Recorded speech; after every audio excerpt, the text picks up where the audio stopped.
Tout ce que vous devez savoir sur la fausse couche. Qu'est-ce qu'une fausse couche? Une fausse couche, ou avortement spontané, est un événement qui entraîne la perte d'un fœtus avant 20 semaines de grossesse. Cela se produit généralement au cours du premier trimestre ou des 3 premiers mois de la grossesse. Les fausses couches peuvent survenir pour diverses raisons médicales, dont beaucoup ne sont pas sous le contrôle d'une personne. Mais connaître les facteurs de risque, les signes et les causes peut vous aider à mieux comprendre l'événement et à obtenir le soutien ou le traitement dont vous pourriez avoir besoin. Signes de fausse couche. Les symptômes d'une fausse couche varient selon le stade de votre grossesse. Dans certains cas, cela se produit si rapidement que vous ne savez peut-être même pas que vous êtes enceinte avant de faire une fausse couche. Voici quelques-uns des symptômes d'une fausse couche. Taches abondantes. Saignements vaginaux. Écoulement de tissu ou de liquide de votre vagin. Douleurs abdominales sévères ou crampes. Maux de dos légers à sévères. Appelez immédiatement votre médecin, si vous ressentez l'un de ces symptômes pendant votre grossesse. Il est également possible d'avoir ces symptômes sans faire de fausse couche. Mais votre médecin voudra effectuer des tests pour s'assurer que tout va bien. Cause de fausse couche.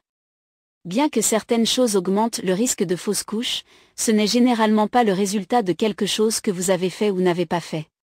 Si vous avez des difficultés à maintenir votre grossesse, votre médecin peut rechercher certaines causes connues de fausse couche. Pendant la grossesse, votre corps fournit des hormones et des nutriments à votre fœtus en développement. Cela aide votre fœtus à grandir. La plupart des fausses couches du premier trimestre se produisent parce que le fœtus ne se développe pas normalement. Il y a différents facteurs qui peuvent provoquer cela. Problèmes génétiques ou chromosomiques. Les chromosomes contiennent des gènes. Chez un fœtus en développement, un jeu de chromosomes est fourni par la mère et un autre par le père. Des exemples de ces anomalies chromosomiques comprennent mort fœtale intra-utérine, l'embryon se forme mais cesse de se développer avant que vous ne voyiez ou ne ressentiez les symptômes d'une fausse couche. Ovule atteint, aucun embryon ne se forme. Grossesse molaire, les deux ensembles de chromosomes proviennent du père, aucun développement fœtal ne se produit. Grossesse molaire partielle, les chromosomes de la mère restent, mais le père a également fourni 2 jeux de chromosomes.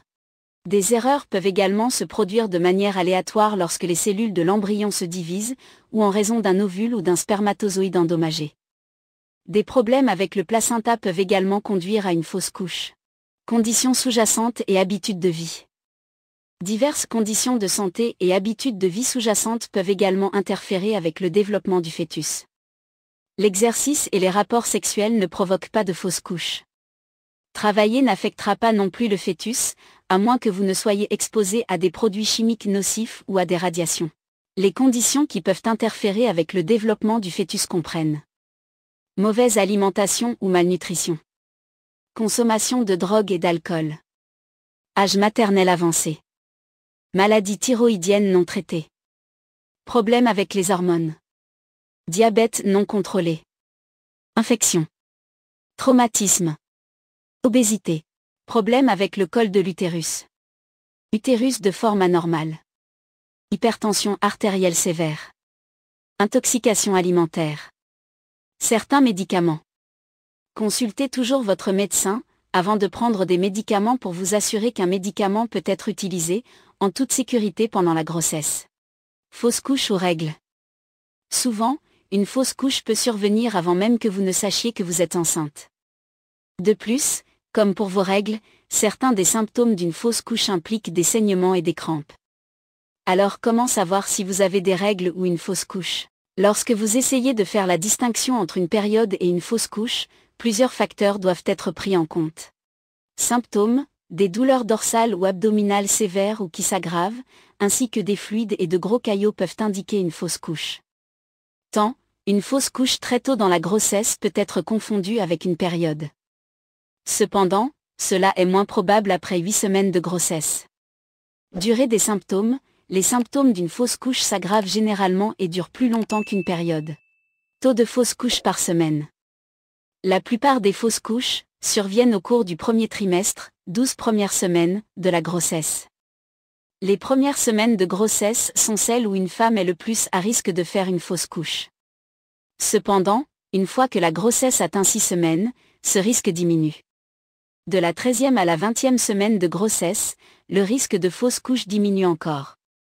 Cependant, il est important de garder à l'esprit que le risque de fausse couche ne change pas beaucoup après cela, car des complications peuvent survenir à tout moment de la grossesse. Risque de fausse couche. La plupart des fausses couches sont dues à des causes naturelles et inévitables. Cependant, certains facteurs de risque peuvent augmenter vos chances de faire une fausse couche.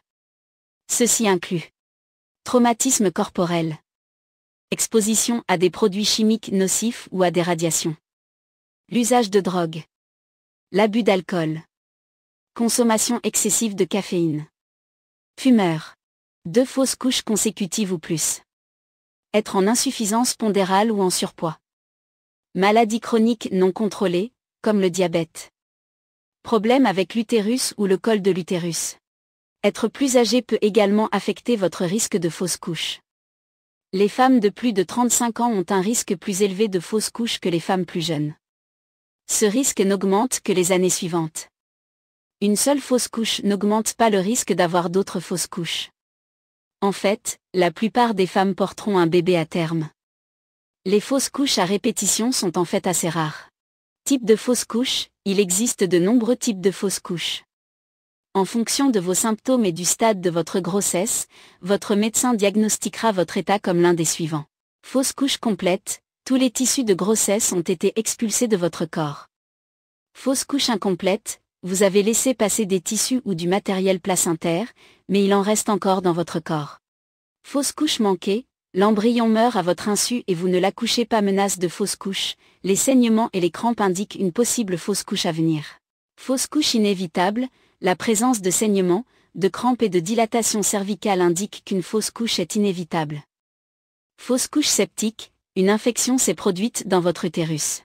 Prévention des fausses couches. Toutes les fausses couches ne peuvent pas être évitées.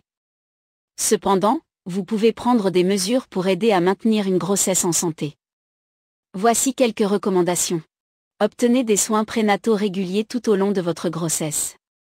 Évitez l'alcool, les drogues et le tabagisme pendant la grossesse.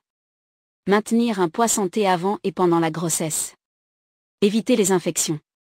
Lavez-vous soigneusement les mains et éloignez-vous des personnes déjà malades.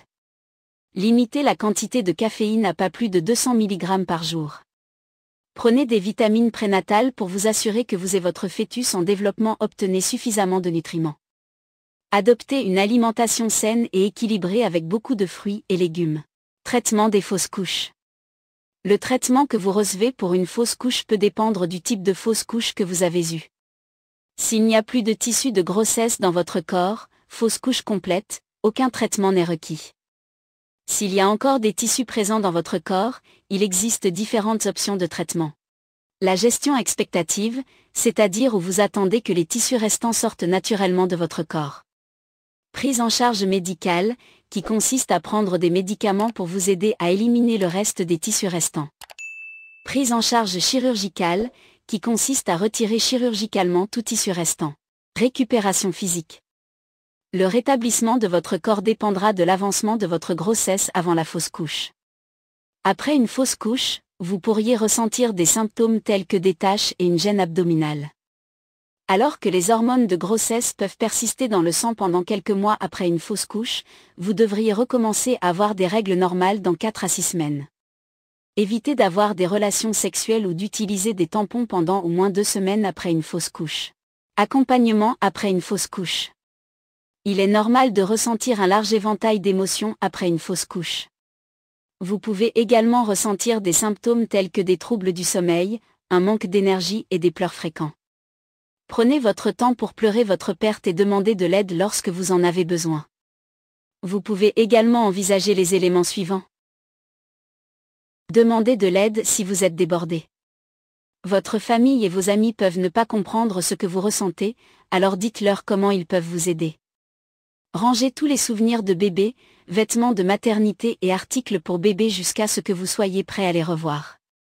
Engagez-vous dans un geste symbolique qui peut aider à la commémoration. Certaines femmes plantent un arbre ou portent un bijou spécial. Demandez conseil à un thérapeute. Les conseillers en deuil peuvent vous aider à faire face à des sentiments de dépression, de perte ou de culpabilité. Rejoignez un groupe de soutien en personne ou en ligne pour parler avec d'autres personnes qui ont vécu la même situation. Retomber enceinte. Après une fausse couche, c'est une bonne idée d'attendre d'être à la fois prêt physiquement et émotionnellement avant d'essayer à nouveau de concevoir. Vous voudrez peut-être demander conseil à votre médecin ou vous aider à élaborer un plan de conception avant d'essayer de retomber enceinte. Une fausse couche n'est généralement qu'un événement unique. Cependant, si vous avez fait 2 fausses couches consécutives ou plus, votre médecin vous recommandera des tests pour détecter ce qui a pu causer vos fausses couches précédentes. Ceux-ci peuvent inclure tests sanguins pour détecter les déséquilibres hormonaux. Tests chromosomiques, utilisant des échantillons de sang ou de tissu. Examen pelvien et utérin. Ultrasons.